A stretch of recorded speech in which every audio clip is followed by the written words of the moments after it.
I am a man with several hobbies. One of those hobbies is suffering, by which I mean I'm a musician. And that means that I have to play as quietly as physically possible out of constant fear that one of my neighbors will tell my landlord that I really need to work on my sense of rhythm. As a consequence, I mostly work with direct input so I can wear headphones. And that means I don't get to use this beautiful little tube amp that I have down here.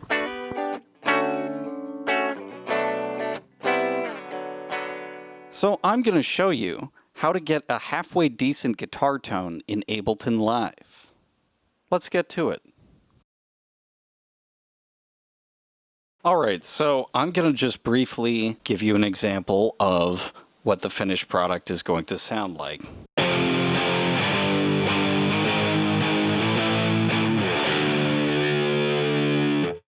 And then the clean tone.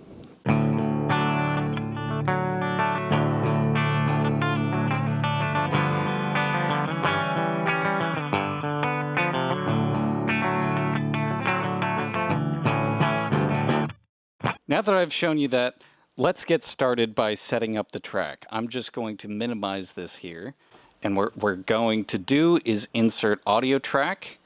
I'm going to call this one monitor. I'm going to select the proper direct input. You're going to need to do that. It'll be different from your system, but for me, I have mine plugged into channel 8. And so we're just going to hit Control D and duplicate that. We're going to rename the second one Guitar.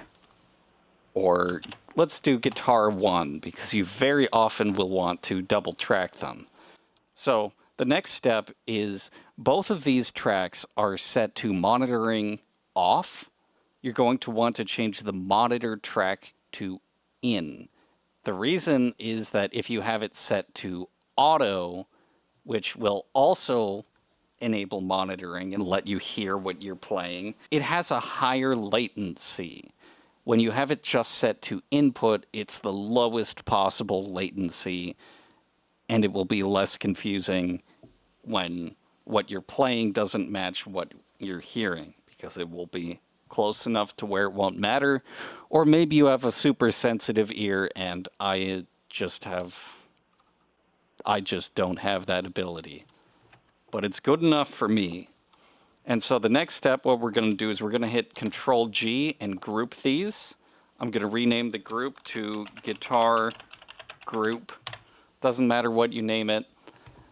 And we're going to, first things first is we're going to add a gate. I'm going to set the threshold to -infinity and the floor also to -infinity. This will just help eliminate some of the noise that you might get from having your guitar right in front of your computer. I have guitars that have single coil pickups and they just go nuts picking up all sorts of noise. This will just help eliminate that.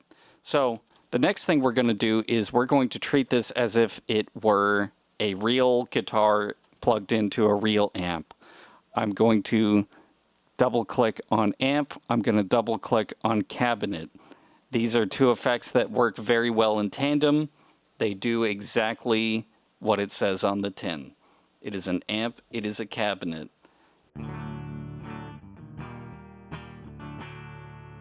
Now, as you can tell, it's quite quiet. But what you can do, if it's too quiet, or just in general, is I would go under Drive in Color, Saturator, Hot Tubes, drag it down, and then just bring the drive way up. I find that 20 decibels is pretty good. There, now you can at least hear it. And you can also adjust the output, but I find -10 to be fine in most cases. Now, the next step we're going to do is we're going to drag down pedal so that we can get a distorted tone, and we're going to bring down overdrive. I'm going to turn overdrive off while I adjust pedal, gain all the way up.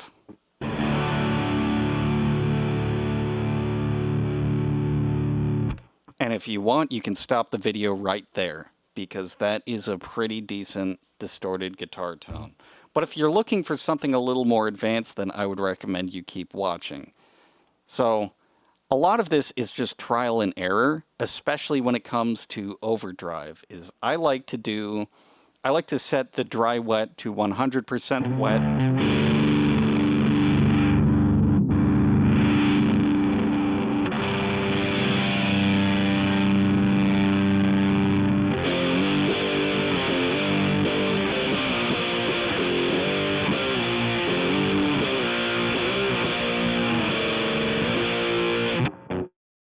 And I think that's a pretty good tone right there.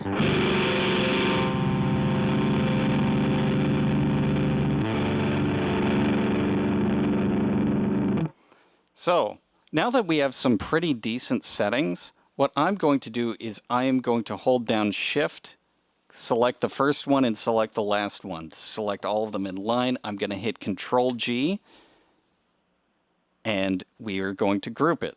So then the next step is I'm going to hit Show Hide Macro Controls.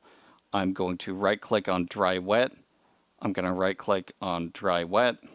I'm going to right-click on Gain, set to Macro 2, and let's do Presence to Macro 3.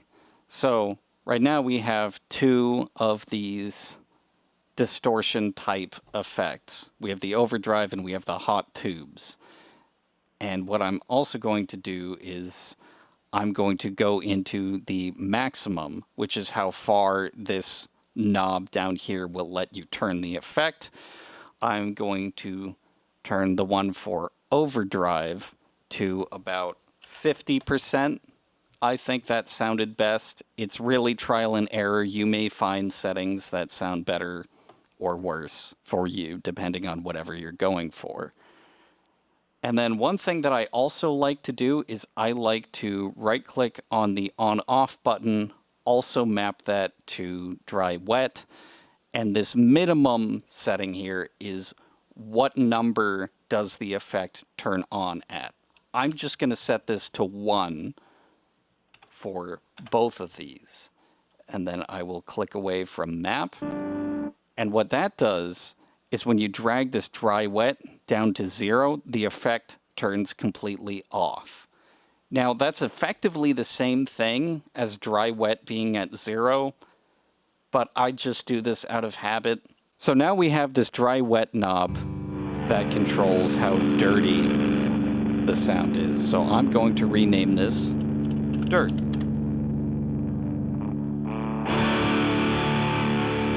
And then I'm going to mess with the amp settings.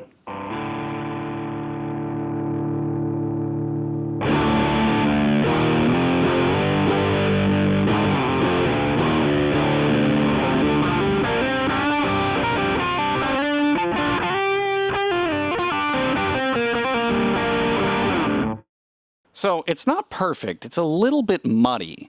So what I'm going to do is I'm going to hit Control G on the cabinet. I'm going to click Show Hide Chain List. I'm going to duplicate it, and I'm going to right-click in the empty space, hit Create Chain. I'm going to rename that last one to Dry.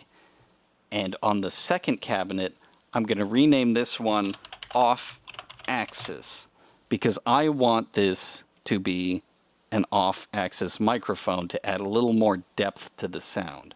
So now we have, just through the original cabinet, which is a 1x12 speaker with a microphone on the near axis, a dynamic style mic, pretty standard for recording guitar. And then on the off axis, as you can tell, it has a slightly different character to it.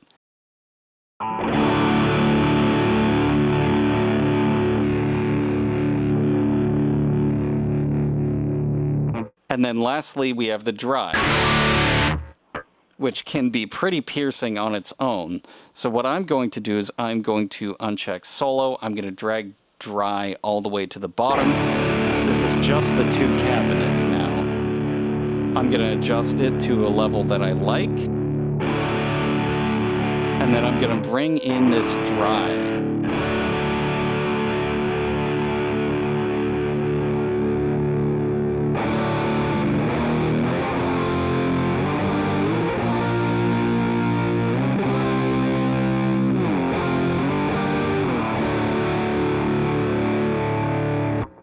Now, as you might be able to tell, that dry signal adds quite a bit of needed clarity, especially for when you have a very distorted tone. Now, one more advanced trick that you can do is on any of these, you could drag the utility under Utilities, Utility, and you can put it after this. I put this after the off-axis cabinet.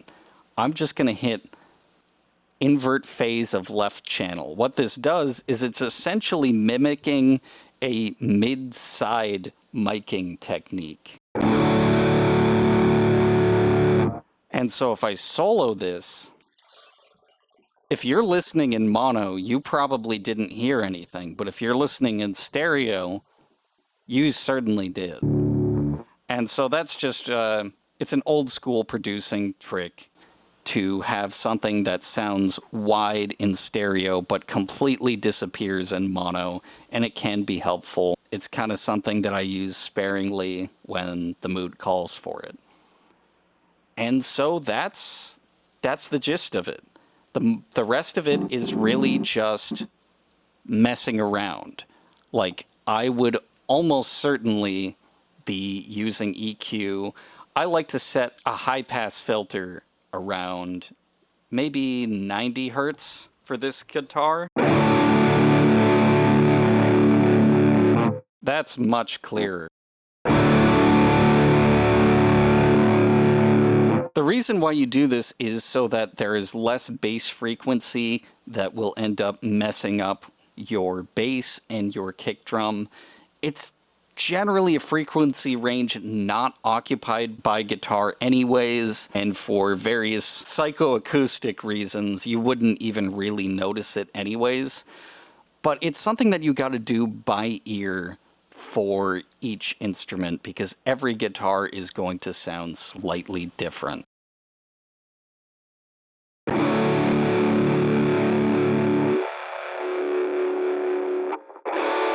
For example, this is 346 hertz. That gives it a very, very thin sound. I would never go quite that high. Well, maybe not never, because there are no hard rules when it comes to this sort of thing. But 90 is a good starting point.